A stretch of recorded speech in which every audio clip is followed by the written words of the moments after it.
I'm here in one of the most remote parts of Utah's West Desert to tell the story of a UFO which apparently crashed on July 8th, 1952 in the Pilot Range behind me. Now, the reason why this has never really been talked about in documentaries, it never became a Roswell, even though UFO crashes in ufology are incredibly rare, this is just so remote that nobody ever really bothered to come out and see it other than local ranchers. In fact, the nearest services to me are about 102 miles away over in Box Elder County. So basically the story goes that a couple days before this crash was reported, people in Ogden, people in northern Utah, Idaho, Nevada, Oregon, they were all reporting seeing a specific kind of UFO. They reported it as a P-shaped UFO that was orange and had a light blue contrail behind it, but it was apparently flying and it looked like it had some kind of direction. And then a couple days later, somebody in Montello, Nevada, which is kind of a remote Elko County railroad town, they reported a loud explosion at 10:30 in the morning. Now, no blasting was going on at the time, so he and a couple of ranchers and a soil conservation officer go out to the mountains behind me about 20 miles down dirt roads to Dairy Valley. Now, this is pretty much the dividing line between Nevada and Utah, and they reported no evidence of a meteor strike, but 600 acres of burned sage desert. Now, this would imply that something crashed there. Now, I've also heard some reports in local community groups that they found bits of metal.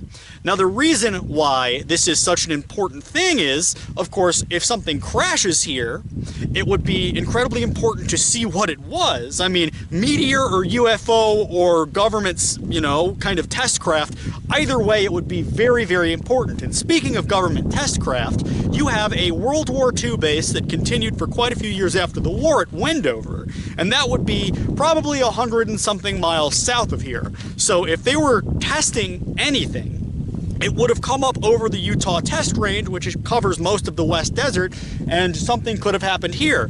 For instance, like what arguments would say like the New York Times made as to why what they do as a function of as an institutional purpose is. Now, something which really needs to be pointed out when talking about these UFO incidents that happened out here in the West Desert is that they all happened on the shores of ancient Lake Bonneville, which emptied out sometime around the end of the last ice age. In fact, you can see water erosion here on the rocks surrounding me. And basically the story goes that I believe there is a correlation between these ancient lakes and cataclysms with UFO sightings. A little bit before this 1952 incident, you had the Carson Sink incident.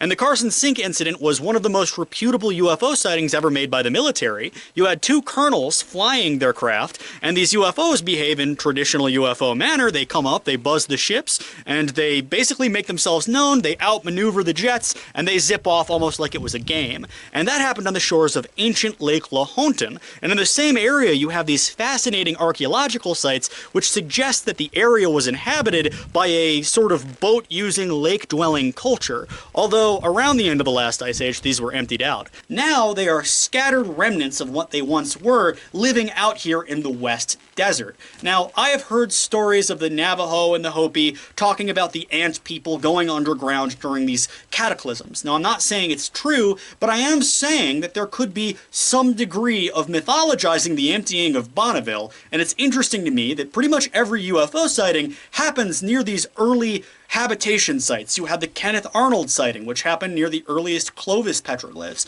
You had the Roswell sighting, which happened right near Clovis, New Mexico. You have this sighting, which happened at the shores of Bonneville. You have the Carson Sink incident, which happened near Lake Lahontan's shores. And to me, it's just an interesting correlation of ancient archaeological sites and UFO sightings. It's so strange that no one has ever really pointed this out before. And so this kind of goes to back up my claim that a lot of these took place at the shores of ancient lakes. If you look here, you might be able to see bits of shell, fossilized shell.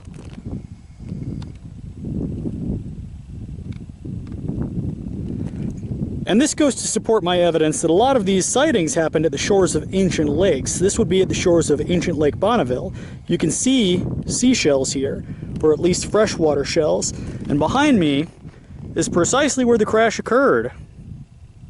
Dairy Valley.